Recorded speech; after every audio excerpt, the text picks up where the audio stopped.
Melukat comes from the Balinese Kawi language, namely Selukat, which come from the word su, which means good, and lukat, which means purifications. Therefore, melukat is self-purification to get goodness. In Hindu traditions, melukat is performed as an effort to purify oneself physically, emotionally, and spiritually. The holy water used in melukat usually comes from sacred springs or sources of holy water that are believed to have the power to cleanse and sanctify. Melukat is an integral part of the spiritual life of the Balinese community, and it is carried out on various occasions such as a religious festival, wedding ceremonies, or funeral rites.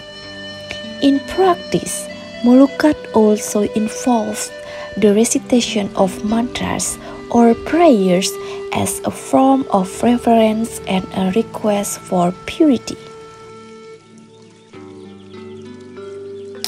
Om Swastiastu, nama saya Made Mawiarnata, Bendesa Adat Manuk Kayelet yang mengomong Purat di Tampul ini. Melukat itu secara harfiah nabi ya Pak?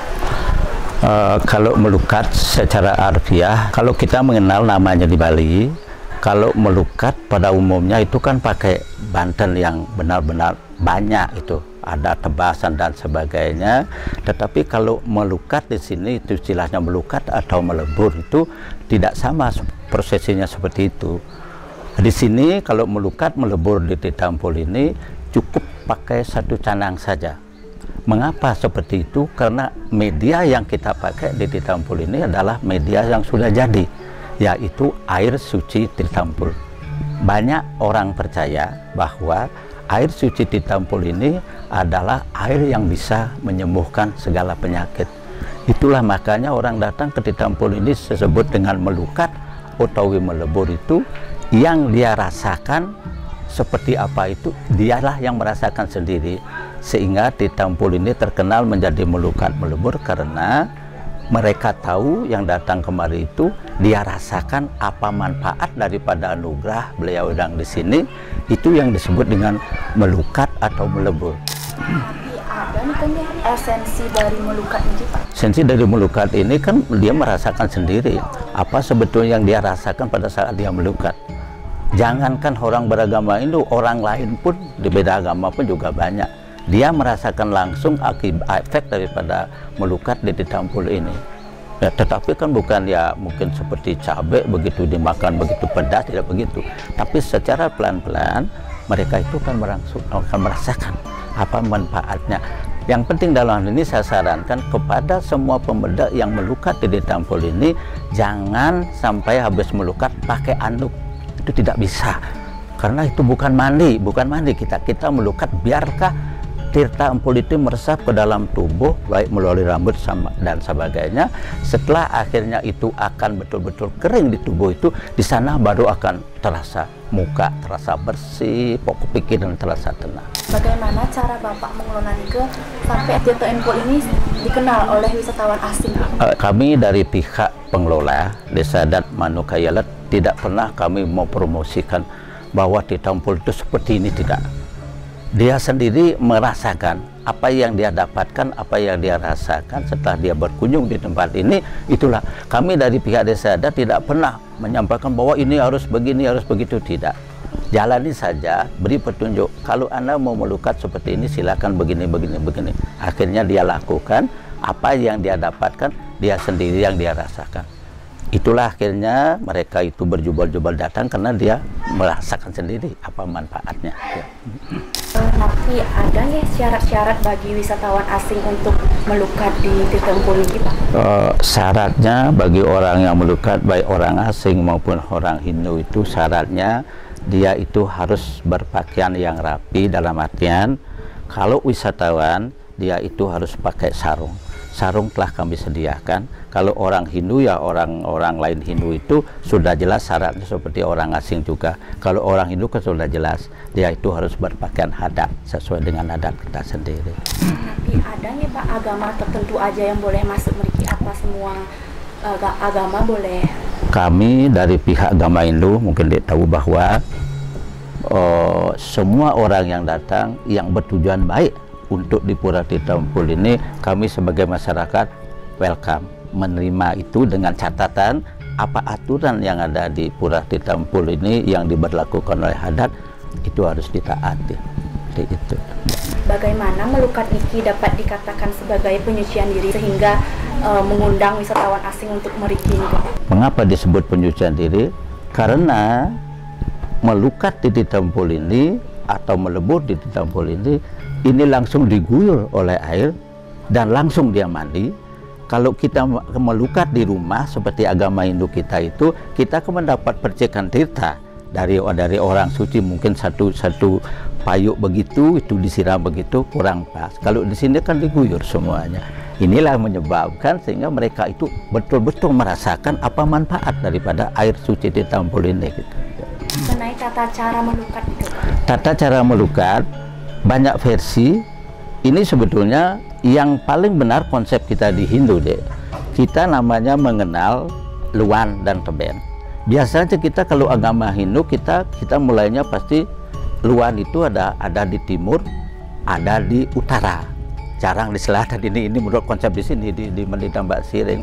Tetapi kalau untuk melukat kita biasanya menuju arah dari barat ke timur, bukan dari timur ke barat, bukan dari luan ke teben, tidak. Dari teben lah kalau menuju keluar ke timur gitu. Sehingga dari itu posisi yang benar adalah melukat dari barat ini ke timur, menuju dari Tirta 1 ke Tirta 2 ke 3, 4. Tapi dengan catatan, lihat di sana ada catatan di Tirtaempul yang tidak bisa dipakai untuk melukat. Itu tolong diperhatikan mana yang boleh, mana yang tidak. Melukat di Tirtaempul ini dari tahun berapa nih Pak? Melukat di Tirtaempul ini sudah sejak ada Tirtaempul. Munculnya air Tirtaempul ini 225 tahun 225 Masehi. Itu kurun waktu 300 tahun sekian ini 962 baru akhirnya di Tirtaempul ini muncul ada pura, pembenahan di dalam bidang pancoran itu. Ya itu setelah itu baru sudah mulai, setelah ditata itu mulai itu juga sudah dipakai untuk pengelukat. Kenapa? Karena munculnya Tirtaempul ini kan menghidupkan orang mati. Itu harus tahu deh. Menghidupkan orang mati, yang mati itu siapa? Yang mati bala tentaranya Indra. Kemudian beliau menciptakan air Tirta Amerta ini untuk menghidupkan bala tentaranya, dan sehingga akhirnya bala tentaranya hidup untuk berperang lagi melawan Mayan Denawah. Itu kisahnya seperti itu sedikit ya. Tapi larangan untuk wisatawan nih Pak sebelum melukat nih Pak? Larangannya sebelum melukat di Pura Tirtaempul ini, kami menghimbau kepada semua orang yang hadir di Tirtaempul untuk melukat ataupun untuk masuk pura. Bagi mereka yang halangan, bagi para wanita yang dalam keadaan menstruasi, jangan pernah datang atau masuk dalam pura. Dan juga kalau diingat di rumah masing-masing, ketika ada halangan di rumah masing-masing, seperti agama kita, agama Hindu itu ada orang meninggal, jangan masuk ke dalam pura ini. Tolong ingat itu, jangan sampai ingin mendapat keselamatan akhirnya terbalik. Ini kami himbau kepada semua masyarakat yang ingin masuk ke tempat suci ini. With its unique architecture and sacred spring water with the temple area, Pura Tirtaempul attracts foreign tourists to visit. Visitors who come also feel refreshed after participating in the cleansing ritual. Yes, my name is Giorgio. I'm from Italy. My name is Julia, I'm 26 years old and I'm from Italy. And we're here on our travel. We're backpacking around the world. Why did you choose Tirtaempul as a place to melukat? Even though in Bali there are a lot of places to melukat. Okay. Because this is the most famous, the biggest, and I think the most beautiful.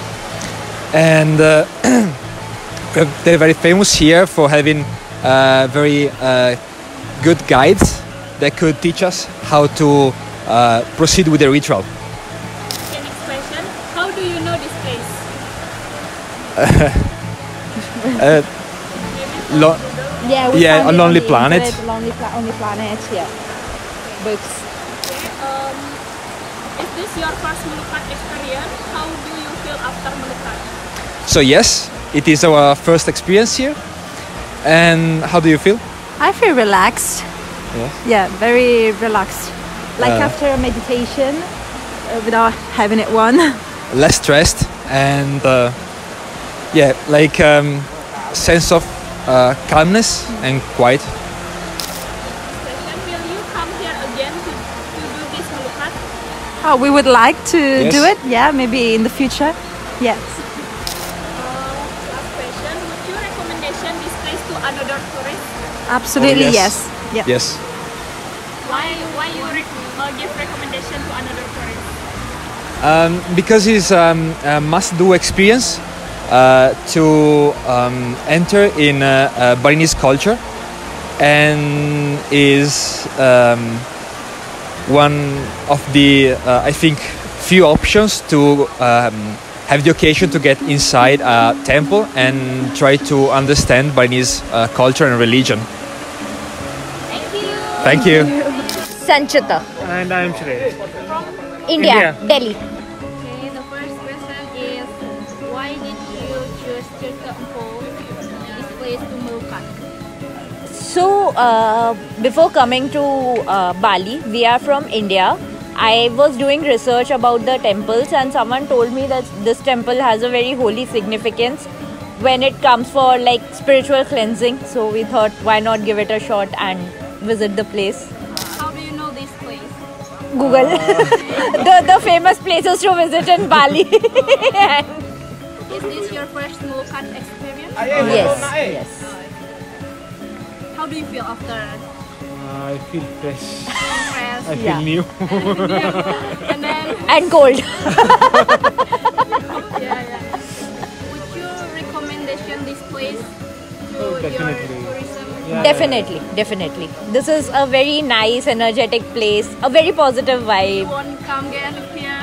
Yeah, definitely. definitely. Okay. Water is considered a sacred element that has the power to cleanse and purify oneself from sin and negativity. Water in Melukat is literally used to cleanse the body physically. Bathing or moistening oneself with holy water is believed to eliminate dirt, dust, and negative energy that cling to the body. In addition to cleansing the body, water is also believed to have the ability to purify the soul and mind. In Melukat, holy water is considered to have spiritual power to cleanse sins and negativity, thereby enabling an individual to attain spiritual purity. The ritual of Melukat has become part of Indonesia's rich cultural heritage. Therefore, Melukat represents one form of cultural diplomacy possessed by Indonesia. Through Melukat, Indonesian society respects and preserves spiritual traditions believed to cleanse the soul and body from negative energy. Melukat also contribute to the cultural track. Firstly, Melukat as part of the cultural track involves cultural activities and rituals that engage communities in intercultural dialogue. Through Melukat, Indonesian cultural values such as spiritual cleanliness and self-purification can be maintained and introduced to people from diverse cultural backgrounds.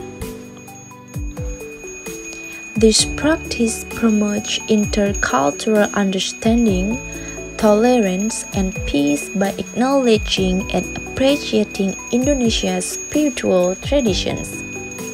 Additionally, involving communities in the Melukat ritual can build cross-cultural relationships and cooperation, providing opportunities to share experience and understanding, as well as fostering stronger connections among different communities. Melukat is now not only regarded as a religious tourism activity, but the government has also designated it as an international interfaith tourism during its hosting of the High-Level Conference or HLC of the G20, one of which includes the R20 Working Group. R20 itself is a meeting of religious leaders. Minister of Tourism and Creative Economy, Sandiaga Uno, welcomes the hosting of the International High-Level Conference of Religious Leaders or R20 Indonesia 2022 in Bali. Om Swastiastu. Sebelumnya perkenalkan, nama saya Iwayan Gede Sudana Putra. Di sini saya selaku atau sebagai Kepala Dinas Pariwisata Kabupaten Gianyar. Bagaimana pemerintahan Kabupaten Gianyar dalam menjaga wisata Tirta Empul karena tempat ini sudah terkenal secara internasional? Ya, jadi dari sistematis saya jelaskan terlebih dahulu. Daya tarik wisata di Kabupaten Gianyar ada 7 DTW yang kita kelola. Bentuk pengelolaannya berupa bentuk kerjasama dengan pengempon pura, dengan desa adat, ataupun dengan pihak ketiga yang berkewenangan atau memiliki hak di wilayah tersebut. Khusus untuk di Tirta Empul, kita melaksanakan kerjasama berupa PKS atau MOU. Nah, PKS atau MOU ini kita kerjasamakan dengan Desa Manukayelet Tampak Siring selaku pengempon pura Tirta Empul. Nah, bentuk kerjasamanya pertama berupa pembagian retribusi. Jadi dari keseluruhan retribusi yang kita dapat per tahun dibagi 40% ke desa Pekraman, kemudian 60% masuk ke Pemda Gianyar. Terus yang kedua dari segi pengelolaan untuk di kawasan objek dari tempat parkir, loket tiket sampai dengan di belakang pura, kebersihannya petugas loketnya itu menjadi tanggung jawab Pemda Gianyar. Nah, kemudian dari Jabepura sampai dengan Utamaning Mendadapura itu menjadi tanggung jawab Desa Pekraman atau pengempon pura di sana terkait dengan upekara, terkait dengan kebersihan, dan terkait dengan pembedak. Pak, bagaimana strategi pemerintah Gianyar dalam mempromosikan Tirta Empul sehingga dikenal secara internasional? Jadi Tirta Empul ini secara embrio memang terkenal dari dulu. Tirta Empul ini ada sebelum kemerdekaan ini, sebelum negara Indonesia ini merdeka. Jadi 1928, 1936, 1940 daya tarik Tirta Empul ini sudah memang dikunjungi oleh beberapa wisatawan seperti Charlie Chaplin, Rudolf Bonnet, dan lain sebagainya. Nah, kemudian perkembangan dunia pariwisata secara masif di tahun 1960 juga mengangkat kawasan Tirta Empul dan kawasan sekitarnya menjadi daya tarik objek wisata yang baru. Nah, apa peranan pemerintah di sini? Jadi kalau kita flashback ke belakang, kita runut ke sejarah, ternyata pariwisata, daya tarik wisata ini sudah ada sebelum kemerdekaan berdiri. Nah, peranan pemerintah di sini adalah membuat regulasi agar kawasan DTW Tirta Empul lebih tertata, kawasan DTW Tirta Empul lebih tertata, lebih tertib, dan kawasan DTW Tirta Empul ini bisa bermanfaat bagi masyarakat dan Pemda Gianyar. Jadi seperti itu sebenarnya keberadaan kepariwisataan secara umum di Kabupaten Gianyar, kemudian daya tarik wisata Tirta Empul secara khusus. Memang pariwisata itu ada sebelum negara ini berdiri. Jadi kalau kita asumsikan apakah pariwisata itu berdiri tanpa adanya negara, ya pasti sudah ada pariwisata tanpa negara itu sendiri ada. Apakah dalam mempromosikan Tirta Empul Dinas Pariwisata Gianyar melakukan kerjasama dengan pihak luar atau pihak dalam negeri? Jadi pengelolaan daya tarik wisata Tirtempul, terutama penata kelolaan daya tarik wisata Tirtempul itu dimulai dari tahun 1990 yang pertama. Itu dari bantuan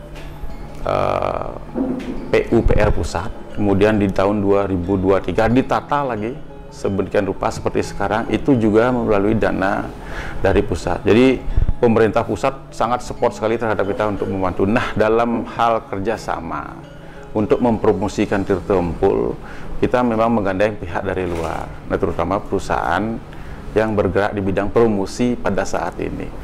Saat ini kita melaksanakan kerjasama dengan Google deh. Jadi memang dari tahun 2015 itu kita ada due diligence dengan Google. Due diligence itu sama dengan kerjasama untuk promosi daya tarik wisata. Itu dari tahun 2015. Nah, kemudian untuk media sosial berupa Facebook, Instagram Ads, itu kita lakukan secara mandiri. Jadi tanpa perantara pihak ketiga, itu kita posting, kita create konten itu secara mandiri di Dinas Pariwisata. Dan untuk search engine Google itu juga kontennya kita create, nah cuman dibantu karena memang kita ada due diligence dengan pihak Google dari tahun 2015. Nah, untuk promosi mandiri, karena DTW ini sudah begitu pesatnya berkembang, Desa Adat juga melaksanakan promosi melalui basis guide atau basis kelompok sadar wisata yang ada di wilayah Tampak Siring itu sendiri. Begitu. Apakah ada program atau kebijakan atau tindakan yang dilakukan Dinas Pariwisata Gianyar dalam meningkatkan kualitas atau daya tarik Tirtempul sebagai destinasi wisata Melukat? Ya, dari tahun 2008 kita memang secara rutin, artinya periode per tahun kita memang dikasih pengusulan dana DAK. DAK itu dana alokasi khusus untuk perbaikan sarana dan prasarana di DTW atau daya tarik wisata di Kabupaten Gianyar, salah satunya Tirtempul.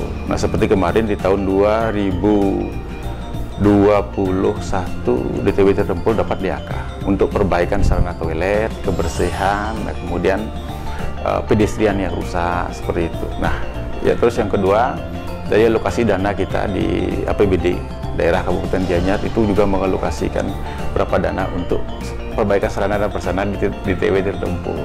Nah, kemudian yang tiga, secara mandiri Desa Adat, karena bagi hasilnya retribusinya ada, Desa Adat juga ikut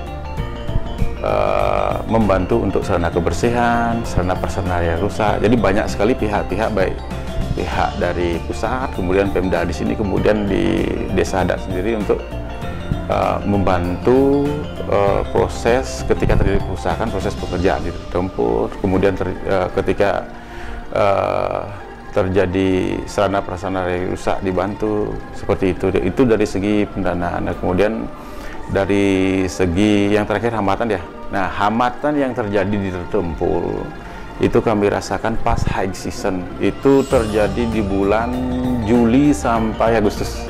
Juli sampai September. Dari bulan Juli sampai September, karena banyaknya wisatawan yang datang, jadi parkir kita yang seyogyanya hanya menampung, kalau bis OH ukuran besar itu hanya menampung sekitar 35 bis untuk kunjungan durasi 2 jam di Tirtempul.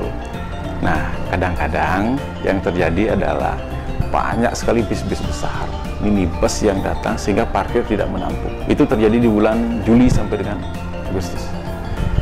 Juli sampai dengan Agustus.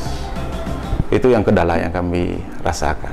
Nah, sehingga wisatawan atau wisata yang ingin mengunjungi DTW Tirtempul itu tidak dapat menikmati DTW Tirtempul. Kendala yang kedua itu, DTW Tirtempul itu dikerjasamakan bukan hanya dengan pihak pengumpul pura yang dalam hal ini Desa Adat Manukayala. Nah, itu juga ada Subak Pulagan, ada juga Desa Pekraman Tampak Siring. Jadi ada 3 kelompok yang kami harus ajak kerjasama, karena parkir secara keseluruhan di Tirtempul itu dimiliki oleh Subak di Tampak Siring.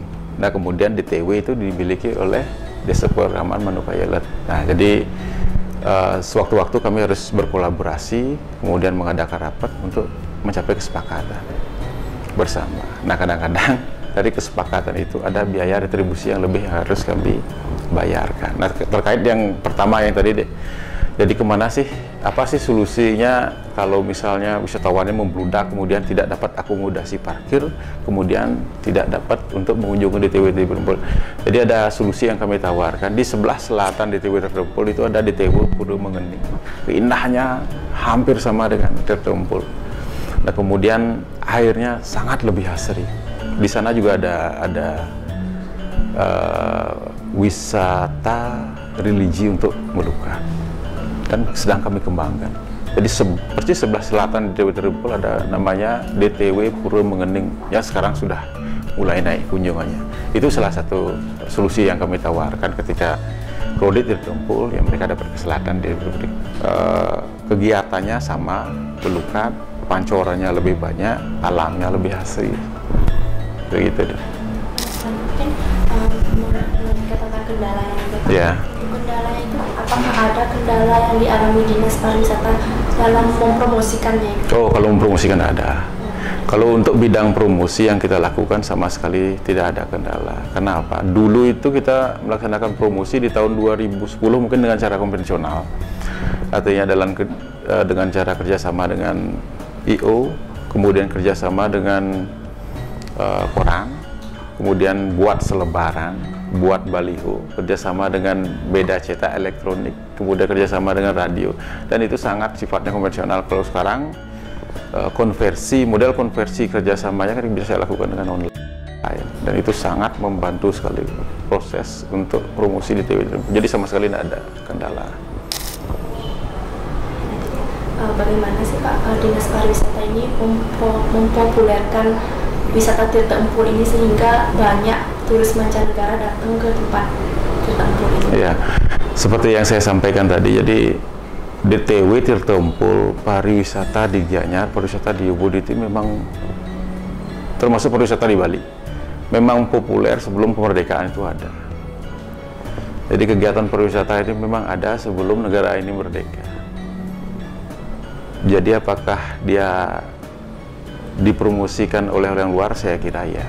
Nah, kemudian ketika pariwisata ini sudah jalan, sudah running, pemerintahan ada, pemerintah daerah ada, nah kemudian dinas-dinas yang membidangi ada, apa sih yang harus kita lakukan? Ya, kita lakukan adalah yang pertama membuat regulasi agar pariwisata yang ada sekarang ini, warisan pariwisata yang ada sekarang ini tertata kelola dengan baik dan benar melalui regulasi.